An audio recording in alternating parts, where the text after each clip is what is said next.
Hello, everybody. I'm Lori Jovest. And if it's Tuesday at 10 a.m., it's time for Pop Speed Digital's Hot Take Tuesday. So this week, we're talking about digital marketing ROI. We're doing a series on it, actually.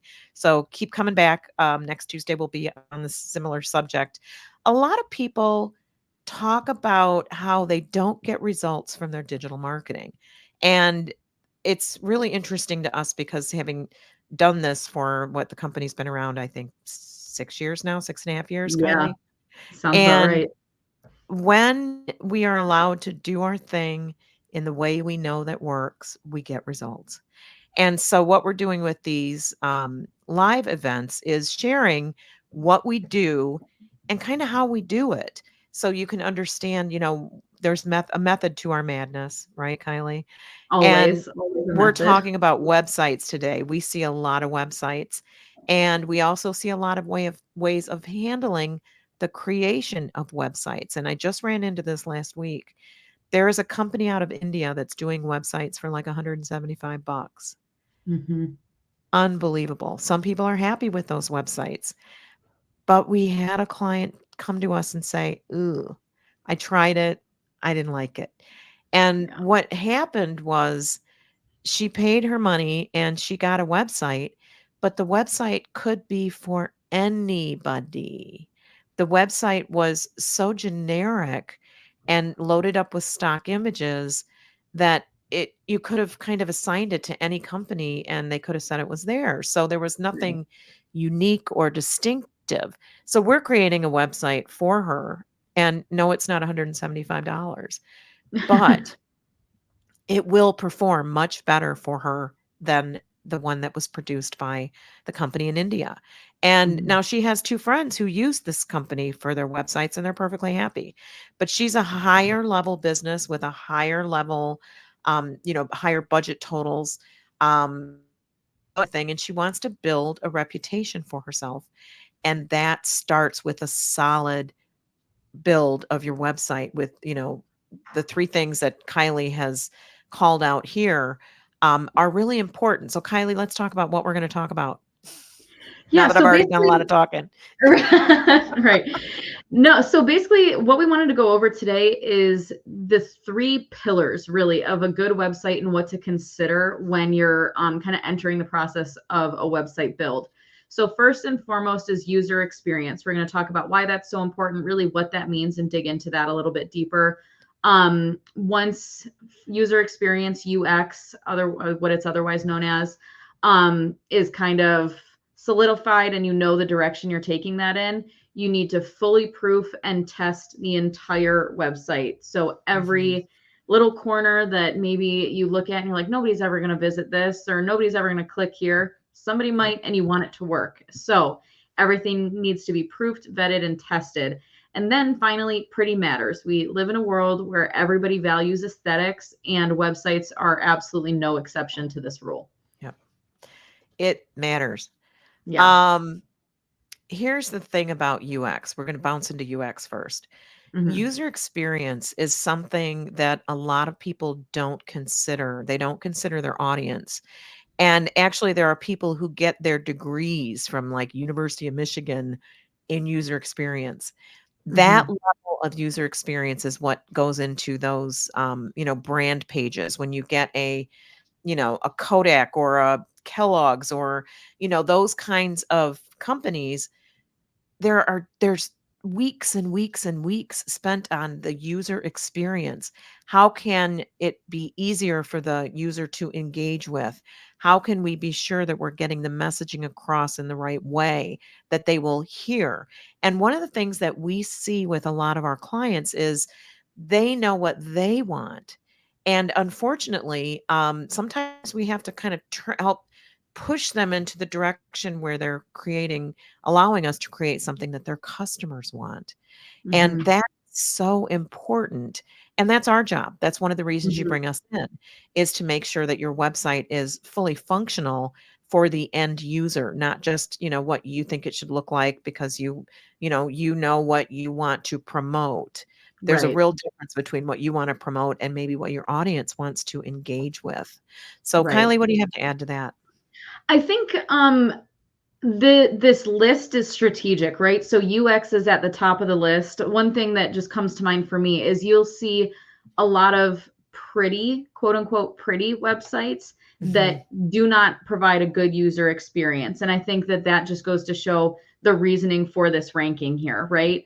Right. UX needs to come first. How many times have you visited a website, whether you're trying to place an online order at a restaurant, or you're trying to, order a pair of pants online, or whatever the case may be, where you visit the website and it's difficult to navigate, links are broken, you think that you're visiting a certain page and maybe it leads you somewhere else, things like that, or it's difficult to Hmm. even figure out where you need to go next, and then just immediately clicked out, not spared yourself the mental calories, and you're going to make another Yeah. purchasing decision.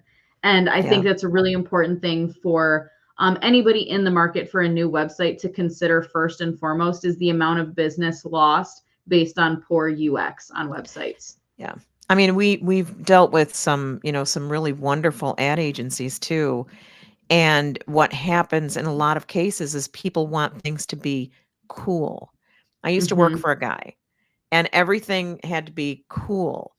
And I kept laughing like, honey, what's cool to you as a 50-year-old man isn't going to necessarily be cool to a 25-year-old woman who is looking at the website and just wants to Right. know what it is that we do. Mm-hmm. And we've run into that in several cases where you get to the website and it's a really cool experience, but it Yeah. doesn't tell you anything, or it's too complicated, or it's hard to find what you want, or even worse, ooh, it's hard to understand what they do. Yeah. Some people in the creative fields like to be a little cryptic because they think that's cool. Cryptic is not cool. Yeah. When it comes to marketing, simple, and I really love what you've put here in the slide. I design and develop experiences that make people's lives simple. Yeah. That should be the goal because we are all overloaded. I want to go to a Mm-hmm. website, find the information I need, and keep moving. And if I have to dig too hard, I just keep going, I just go on to the Yeah. next one, which is what Yeah. we all do. So we're all over inundated. So make sure that what you're creating is something that's easy to navigate and speaks to the user that you are, attempting to convert. So, Mm-hmm. all right, next. What do we Next have here, up, Kylie? we've got proof, proof, and then proof again. And this, I think when we talk about proofing, we think about proofreading, right? And editing and things like that. That definitely applies here, but it goes a step deeper when you're talking about websites. It means you're checking links. It means you're making sure that the photos are exactly where they need to be, or that nothing is misplaced, or that the order of, the way that you want to scroll on the homepage is correct. It is essentially it's like proofreading but on steroids, right? It's Yeah. making sure that everything is as it should be. And proofreading is a really big part of that. How many times have you visited a website or read a blog article or things like that on a brand's website, found a typo, and then it gets a little bit more difficult to take that brand seriously, right? Because Yeah. if they can't take the time to really dive deep into, sharing that helpful information with their audience, or making sure that they're putting on a good face for themselves, who's to Mhm. say that, they care that much then about the service or product that you are hoping to purchase from them, or the information that you're intaking from them. Exactly. Well, and the other thing that we see is people will like one and done on their website. They want the website done and then Hmm. they pay us and they move along. And they Yeah. don't maintain a maintenance agreement. Hmm. We love the maintenance agreement and it's not just because it brings in a couple $100. It's really not a profit Right. center. What it is it's a way for us to be available to you when, say, WordPress does an update and all of a sudden one of the plugins no longer functions without being, it has to be Hmm. reconnected or it has to be adjusted or, changes happen. The back end of a website can include all kinds of plugins for calendars, for, we have a client that has us creating like a back way for people on their board of directors to look at documents.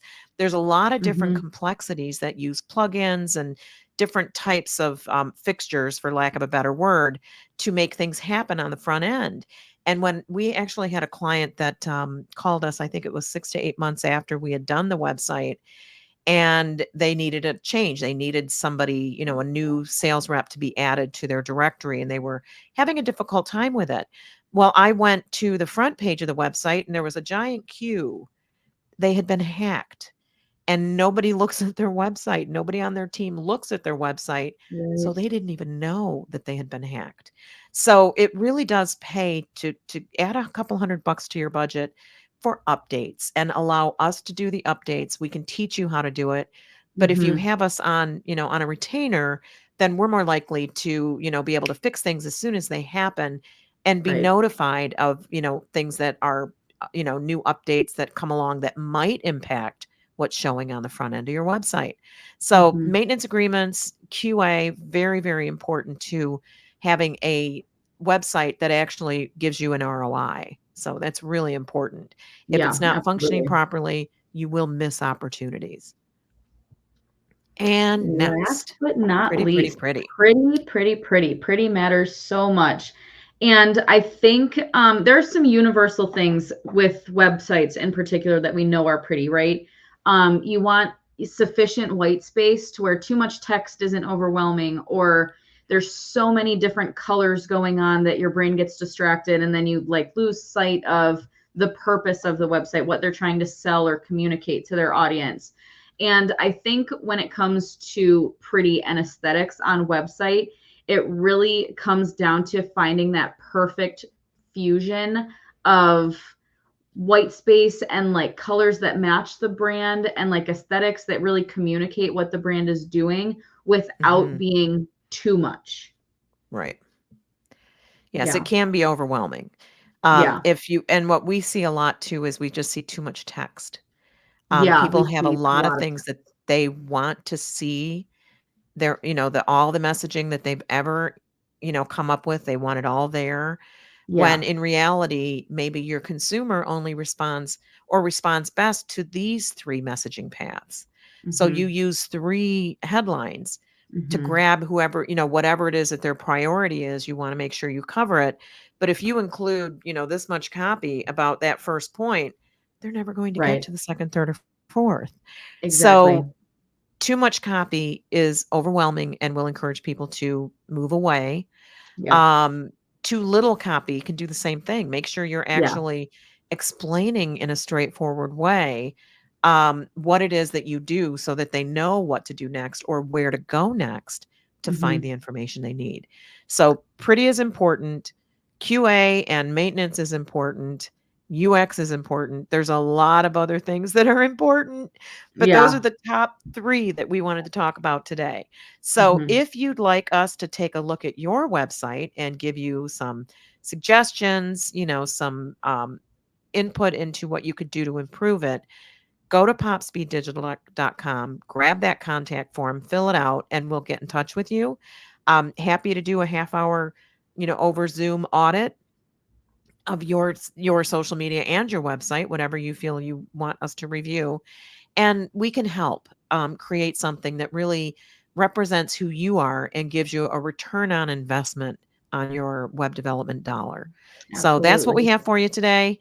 Kylie and I are both open networkers on LinkedIn, so please get in touch with us there.